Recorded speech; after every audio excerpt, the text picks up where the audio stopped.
Hello and welcome back to Let's Talk Shop. So in today's episode, we're going to be taking a look at Wilko versus B&M. Now, Wilko, unfortunately, is the latest big high street retailer in the UK to be bitten by, of course, the cost of living crisis and all the other factors that have resulted in their business being pretty close to administration, at least at the point of recording this video.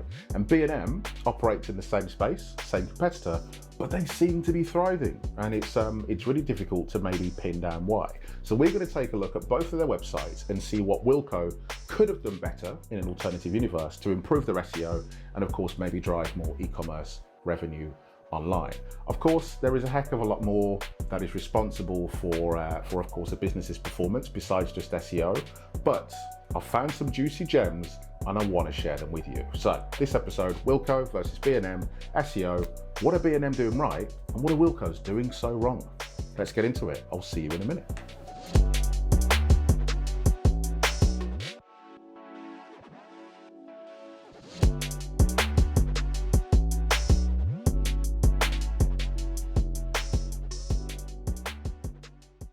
Okay, so in this episode, as we said, we're going to take a look at Wilko's versus, of course, B&M. There's some juicy things that I want to share with you, and I believe it plays some of the role as to why B&M continually outranks Wilko when it comes to their key commercial terms. B&M have more keywords. They rank higher for those particular keywords than Wilko's do. They theoretically get more traffic, and I'll show you that shortly in the SEO tools. And their site just seems to be built better, which is a really interesting one. So B&M, the newcomer, the sharper, newer, fresher high street brand that has been playing in Wilko's space for some time, seems to be really taking the carpet from underneath Wilko's feet. Now, Wilko's, for context, if anyone here is watching or reading and, of course, is outside the UK, Wilko may not, or B&M may not ring much of a bell. So Wilko is basically it's part of the fabric of UK society, if I'm honest. It's a brand that's been going for a long time. I think probably as early as the early 1900s, maybe older, I'm not sure. I haven't read up on the history, but a long time. And they are basically the place you go to. Wilko is the place you go to when you want cheap stuff, right? Whether it's for your pets, whether it's DIY, whether it's kind of like decorating, food, snacks, all that sort of good stuff. Wilko is typically way cheaper than the local supermarkets. And that's what it's all about. Bargains, variety, have a browse, have a mooch, and go and take a look. And B&M is similar, although their stores are typically bigger. But same kind of things, are cheap cleaning products, cheap snacks, great for party food, theme aisles, Christmas, Halloween, all that kind of seasonal stuff. B&M and Wilko's have been playing in this space for a while. And that's to give you an idea who those two brands are. So I've found some juicy things that I want to kind of share with you today that I believe are the reason why B&M is ranking better than Wilko, and why they're part of the reason why B&M have just better performance when it comes to, commercials and being a business. Let's take a look at the top level statistics of both Wilko and B&M. Now, of course, domain authority, as we know, is very much an indicative metric. It's not gospel, it's not to be used verbatim, and it's not the be-all and end-all of SEO. So that disclaimer over, let's jump into it. So Wilko here, domain authority is 73, 470,000 backlinks-ish, 24,000 referring domains, almost 1 million keywords, 953,000 keywords, and traffic estimated, big emphasis on the estimated massive grain of salt, massive pinch of salt, 2.4 million organic visits on a monthly basis, according to the tools. But of course, tools are, again, indicative and give you an idea of patterns, but they are not to be used as literal metrics, right? Now let's go and take a look at B&M. Domain authority is 67, so a little bit weaker. Way less backlinks, so 200,000 as opposed to almost 500,000.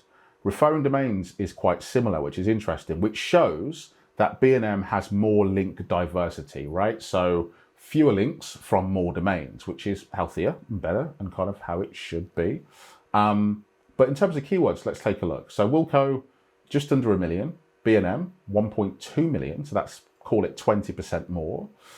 Traffic 3.3 million, again estimated. Wilko's 2.4 million. So like there's like a third extra traffic that B&M have over Wilko. Now what's really interesting here is Wilko is a much older brand compared to B&M. So you'd think in theory that it'd be the opposite way around. But of course, all things are not that straightforward. So let's take a look at some of the tech SEO stuff that's going on under the skin here. And I want to start with the robots.txt file for Wilko. Now, first of all, let me just zoom out. This thing is massive, right? It's a beast.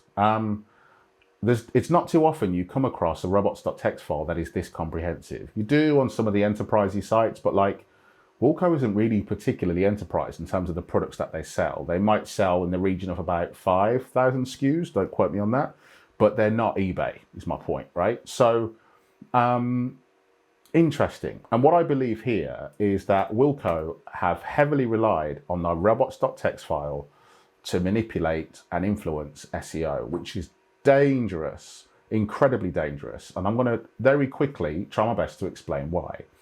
So a robots.txt file is perfect at telling search engines how to handle URLs that it is not necessarily aware of yet. So perfect example, you're launching a new site and you want to tell search engines before that site goes live, go away and access these things, do not access these things. And of course you can have all sorts of rules and parameters and subfolders, and it gets, you know, nice and granular if you want it to be so. But what a robots.txt file should not be used for is if you have URLs that are known to Google and other search engines like categories, and kind of like, you know, other important parts of your site, product pages and so on, you should not be using robots.txt to then just basically put a line in to say, hey, stop accessing this stuff. There are better ways to handle that, and I'll explain why. So the problem is, if, let's say you've got your category page of dog food, right? And it's been there for a year, 2 years, whatever. And then you decide that dog food is not something that you want search engines to index anymore. Going to your robots.txt file and throwing in a disallow line for your dog food URL is horrible, because all that happens is those links that have been pointing to that URL are kind of left at a black hole. They don't count anymore. You can't do anything with them, which is detrimental. Links are, of course, really important. Additionally, that URL may actually not disappear from the index because, of course, Google can't crawl that URL to then see what you may have done with it to say you don't want it indexed anymore. You've just kind of left it in this void. And additionally, there are way better words, or thirdly, there are way better ways of managing how search engines crawl, index, and perceive your URLs. Canonicals is one. No follow, no index, or index follow, and all that sort of good stuff is another. It is way more powerful, way more effective, and a much better recommendation here is to use no follow and no index meta robots tags in the head, as opposed to using your robots.txt file to sculpt your overall site architecture. And I cannot stress that enough. And I think what's happening here is Wilko's have done precisely that. They've used the robots.txt file to try and manipulate and play around and poke and try and make improvements. And I think that is massively dangerous. And I'm going to show you some examples of that. The thing that kind of gets me is dates. Now, of course, we're in 2023. This hasn't been touched, apparently, according to the comments here, since like March, April, or December 2021. But like, there's a lot of contradictory stuff in here. So we have like a disallow rule nice and high, let me show you, of like these two here, which is a global kind of anything across the site. If it contains a parameter and a pipe symbol, do not crawl it. Or sorry, do not crawl it. If it contains a question mark and an ampersand and another ampersand, then do not crawl it. That's quite specific, but we move on. If I scroll down to here, we have a bunch of weird allow stuff which contradicts that point at the top. And there's allow here, and then there's disallow here. And it kind of just gets worse. And there's more allows here. March 21, where like specific subfolders and specific directories are exceptionary rules to the one that's up there. And then it gets like even more messy. In stock only, disallow that. And it's just, it's unnecessarily complicated. And what I think ends up happening is that search engines will just be in a situation where there is potentially an allow rule here, say this one, which, you know, Wilko are hoping that search engines will go away and crawl and index this stuff. But then you have the rule up here, which I showed you a little while ago, which is kind of superseding that. And it's confusing, it's contradictory, it's unnecessary, and there's a better way to handle this. So that's the first thing. And a robots.txt is a hugely important file, right? A hugely important thing. So that's the first sign that Wilkos have kind of just been manipulating things unnecessarily. Now, of course, this isn't facts. This is purely my opinion. So if I am wrong, Wilko, send me an email. Let's have a conversation. Send me some free treats, or we'll be good. Or I can help you fix this if this is something that you want to look at. Anyway, sales pitch over. Let's take a look at B&M. Robots.txt file is way simpler. Of course, it's not, seems like it's got a style sheet or some fonts against it, but like, this is probably, if you were to do each disallow on each line, probably like 10 lines long. Way simpler. And they're not using it to rely on SEO, right? They're not using it as a substitution across good meta robots tags and canonicals and so on, right? So that's the first kind of sign, is like, Wilkos have made some mistakes. Now, another one. Let's take a look at, say, laundry detergents here. Let's take a look. So to go back a step, let's go to cleaning and household.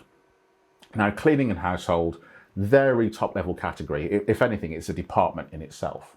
Now, here, I wouldn't really expect to see products because there's too many options.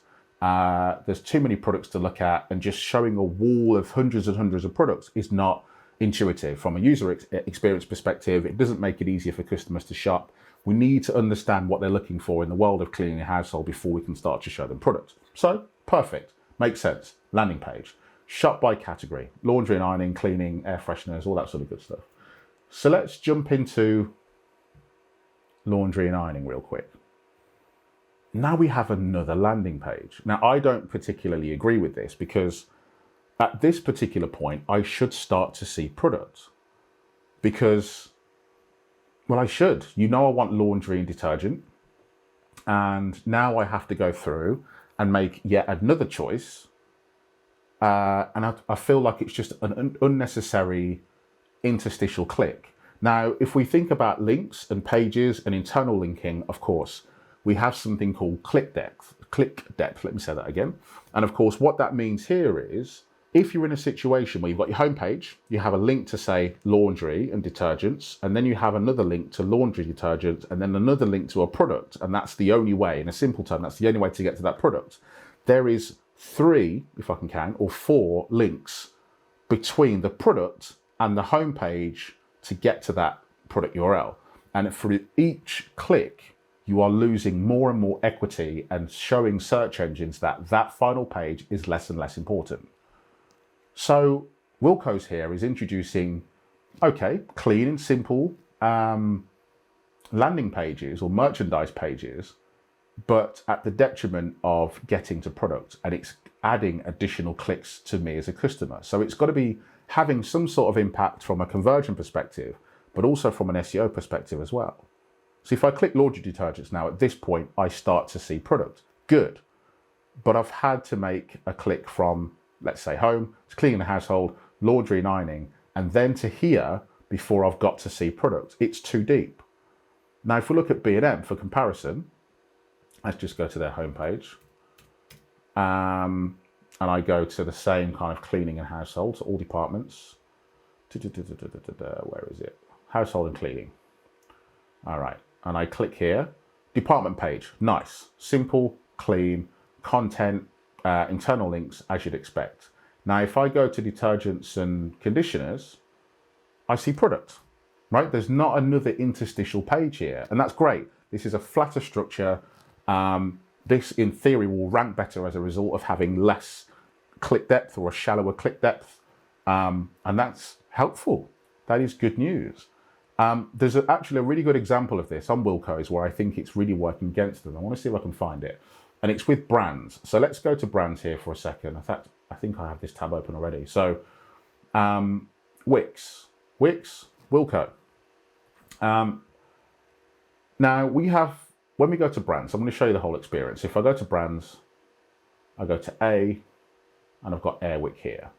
Now, for a brand, take it or leave it, you could have a brand experience page like they've got here. Now, of course, this depends on a lot of factors. How many products or how many categories does this brand go over, you know, and so on and so forth.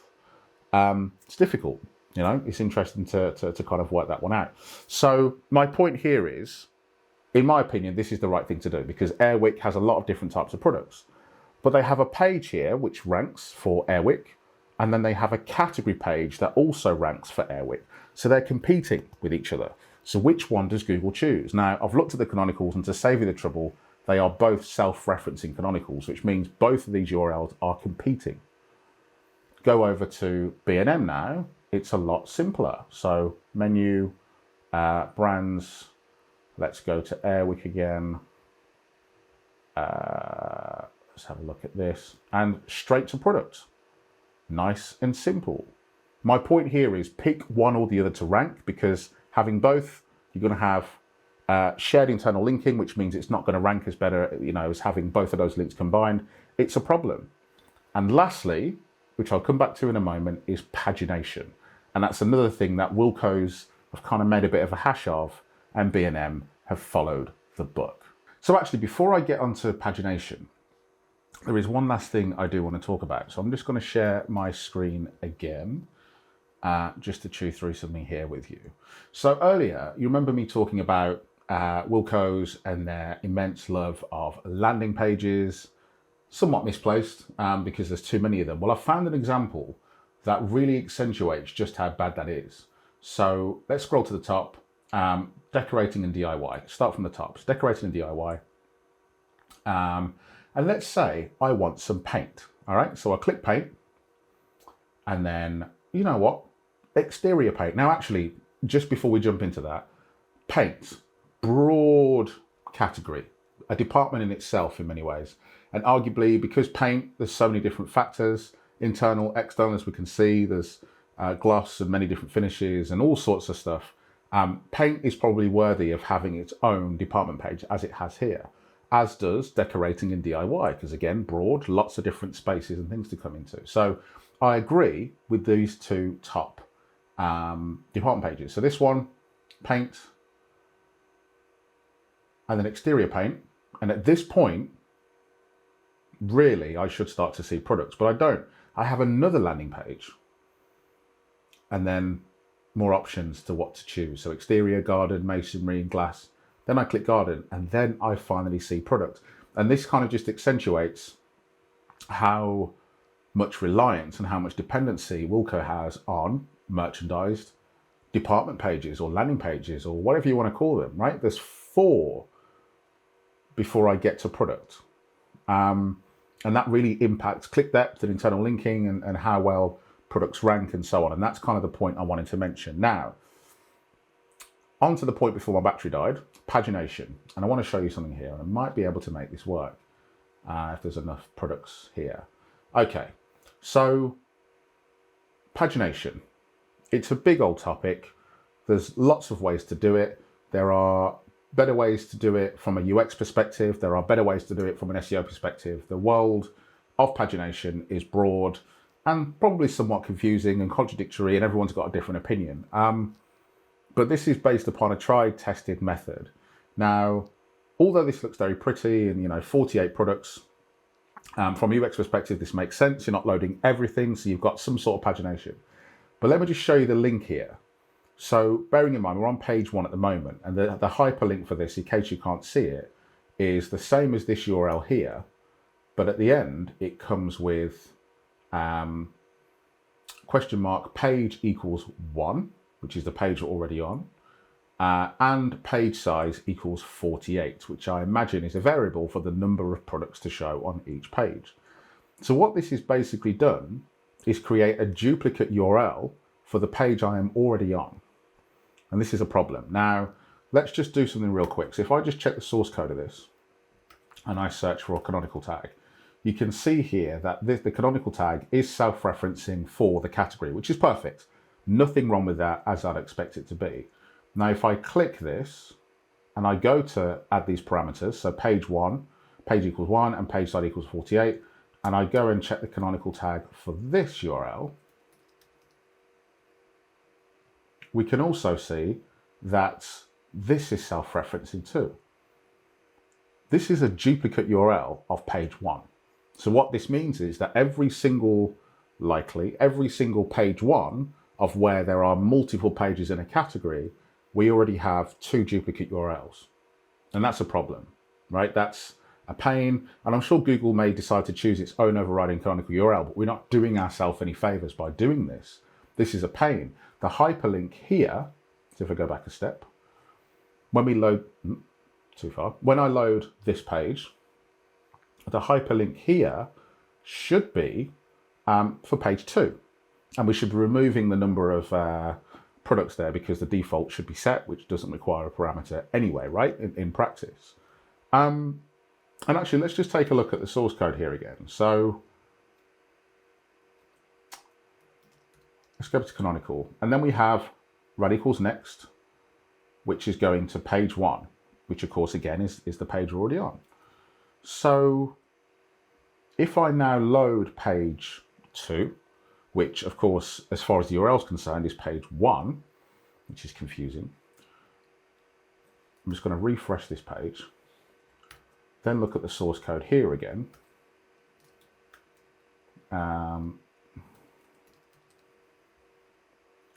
Previous, there isn't a next, and I imagine that's because there isn't enough pagination for this particular category. There is 82 of 82. Okay, fine. My point here is that there isn't really any effective internal linking for pagination. And of course, for pagination to work, for it to be effective in an e-commerce setting, what should happen is we should have a link from page 1 to pages, say, 2, 3, and 4. This is just an example. And then page 2 should have a link to page 1 and 3 and 4. And page 3 should have a link to page 1, 2, and 4, and so on. So the idea is you're kind of like daisy chaining, if you like, internal links from lesser pages or earlier pages like page 1 and page 2 to pages further up, right? With this virtual kind of lazy loading, it's great aesthetically, but there are some caveats and things to consider when we think about the SEO impact. So it's a challenge, is what I'm saying. It's effectively a challenge. Now, what really should happen is here, this load 34 more products should be hyperlinking to page 2. And then if they had another page, then that should link to page 3 and that should link to page 4. But look, it's prettier, it's arguably easier to use. But let's now take a look at how B and M do it. So let's go to, let's say, a nice broad category. So if we go to all departments, you know what, let's see if we can keep it the same. Let's go to decorating and DIY. It's DIY, maybe it's part of DIY, decorating, maybe it's part of DIY. So we'll paint. Okay, perfect, paint. Now, here on B&M, department page, perfect, as would expect. Content, the internal links, I guess, aesthetically aren't that great, but there's a good list of them down here on the left-hand side, which is nice. Hope that behaves itself on mobile as well. But let's say we want exterior paint. All right, so we click here. Interestingly, B&M also have a landing page here, which is interesting, which arguably I'd probably say is probably a little bit too much. Anyway, let's say we want now masonry paint. How much masonry paint do we have? There isn't enough to warrant a pagination. All right, let's try something else. Page hand tools. Here we go. So 4 pages. Now, with these guys, we have page 2. We have page 3 in the URL. We have page 4, right? Simple parameter. There's not an additional parameter here. A nice and simple, clean pagination. Now, if I just take a look at the source code here, ideally, we should have a self-referencing canonical. Do we? No, we don't. It goes to page 1. It goes to the initial page, which is interesting. Okay, so my point here is both of them have made potentially a little bit of a mistake. Wilko's is worse, B&M isn't perfect, but B&M is better because pagination is typical, it's standard, it's what we expect. It's easier, it's simpler. Arguably, the canonicals are a little bit weird. They should be kind of self-respecting the pages and series, but it isn't. However, B&M have done a better job, and that's a big plus. One other thing that B&M do better than Wilko's is how they manage their branding internal links, or internal links of different brands that they sell. So here you can see I'm over on a Stanley product, and Stanley is a well-known brand in the world of at least the domestic market for DIY. Now, if we look here, we can see that every product that belongs to a brand has a little logo here, or a hyperlink if, of course, the link isn't available. And when you click here, it basically takes you back to the brand category itself, as we can see here, /brand/Stanley. Now, if we go over to Wilko's and we say pick Cuprinol as a brand, we don't have that same internal linking going on here. So just to make sure that Cuprinol is a brand on here, if I just go to here, brands, go to C, and I'll just do a search for Cuprinol, it exists, right? The point I'm trying to make here is, on B&M, every single product that belongs to a brand has a link that goes back to the brand, which helps that brand rank, right? Helps that brand be more authoritative, tells Google it's an important page. And of course, a lot of people search for brand. A lot of people are brand loyal. So that makes a lot of sense. Helps for SEO, and also helps from a UX perspective as well. You know, if you're looking at a Stanley product, you want to go and browse some more, single link or single click, and you'll be able to get there.